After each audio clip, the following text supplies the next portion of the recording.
I'm joined now by the opposition leader, the state opposition leader in Victoria, Michael O'Brien. Thanks for joining me, Michael. It's not good enough for Australian citizens to feel there's one law for them and an exemption from the law for others. Well, Chris, I didn't know that political protest cured coronavirus, because that's about the only explanation you can come up with as to why it was okay for 10,000 people to gather in Melbourne a couple of days ago, whereas you can't go to Anzac Day, you can't go to a funeral, you can't go to a wedding, you can't even go and see your mother on Mother's Day. There's either one law for everyone, or we're living in a hypocritical state run by a Premier who's happy to give a nod and a wink to protesters, as he did all last week, and then only at the very last minute did he say, oh no, you shouldn't go. Well, the die was cast by then. Andrews had already got what he wanted. He'd already given this protest legitimacy in the time of pandemic. And I think people are just angry about the double standards and the hypocrisy. Well, I think they are, and I can understand that very well, even though I've had a pretty blessed period through the lockdown. I haven't had to make too many sacrifices. I know so many people have made enormous sacrifices. You're obviously focused on Victoria, understandably, but the point here is we've had Liberal and Labor premiers across the country who've had a similar reluctance to act here. Is it just the fear of having to confront protesters, that if they ban the protest, they'll turn up anyway and they'll have an ugly confrontation? Yeah, look, I think at least New South Wales government had a crack of trying to go to court. I mean, that was something. Daniel Andrews didn't even do that. I do think that increasingly you're seeing governments and even police forces worried about enforcing the law. We've seen a lot of this in Victoria, Chris. We've seen Victorian Police come from a body whose primary aim was to uphold the law to now being one to keep the peace.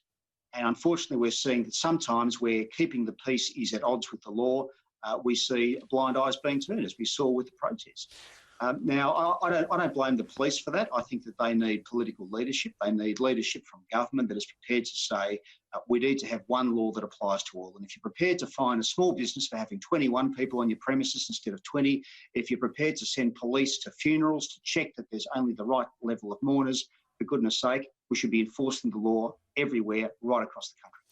Does this create problems in the future? Is this a case of the protesters calling the bluff of the authorities and the governments, knowing that they can't be stopped? I think that there's a lot of that, Chris. I think that there's the view of amongst some in society that if they gather together in large enough numbers, then the law won't apply. Well, what a dangerous thing! Not only dangerous from a health point of view in the middle of a pandemic, but dangerous in terms of democracy. We're all supposed to be equal in a democracy. We're all supposed to be equal at the ballot box, one vote, one value. We're supposed to be equal before the law. But if 5,000 or 10,000 people can simply say, we don't like that law, it's not going to apply to us, and the governments allow it to happen, then what that says is that any group, mob, whatever you want to call it, big enough, can simply thumb their nose at the law. And that's not the Australia I grew up in. And frankly, that's not the Australia I want my kids to grow up in.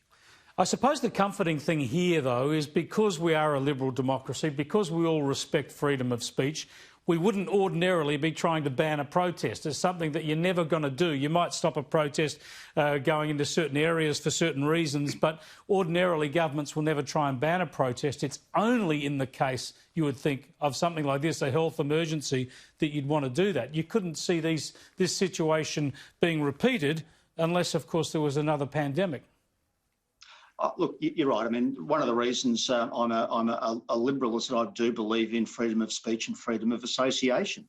I'd be a hypocrite if I said people should be allowed to not join a union, but people shouldn't be allowed to protest when there's something that they're concerned about. I think it's two sides of the same coin.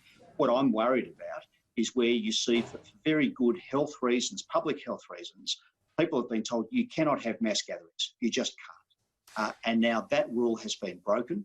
Right across the country, and it's been broken in a way which now puts public health at risk, because a lot of people felt that the passion they felt for their cause was more important than keeping the community safe. And that is, I think the word selfishness has been used.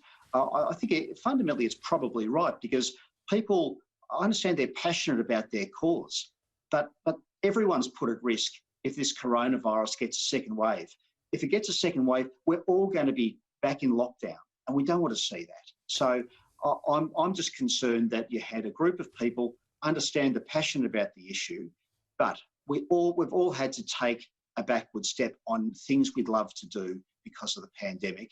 And the fact that governments turned a blind eye in some cases and police refused to fine in some cases, it just sends the message that, you know what, the lockdown rules aren't really that important. And that could actually undermine public health in a big way. Just on the flip side, on the optimistic side, it has been a bit of an experiment getting thousands of people together in various places around the city. If there's no uptick in infections in 7 to 10 days, it'll tell us that it's time to look at getting crowds back at the footy and whatnot.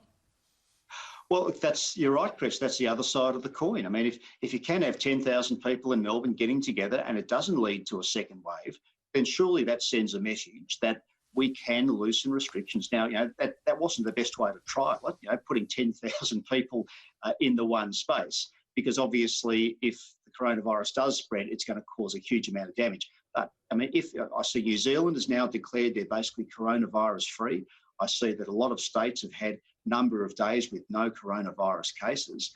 Yeah, you're right. On the upside, if this doesn't lead to a second wave, and I certainly hope that that's the case, then that's the path for the government to start easing the restrictions that we're all been living under and most of us have been complying with.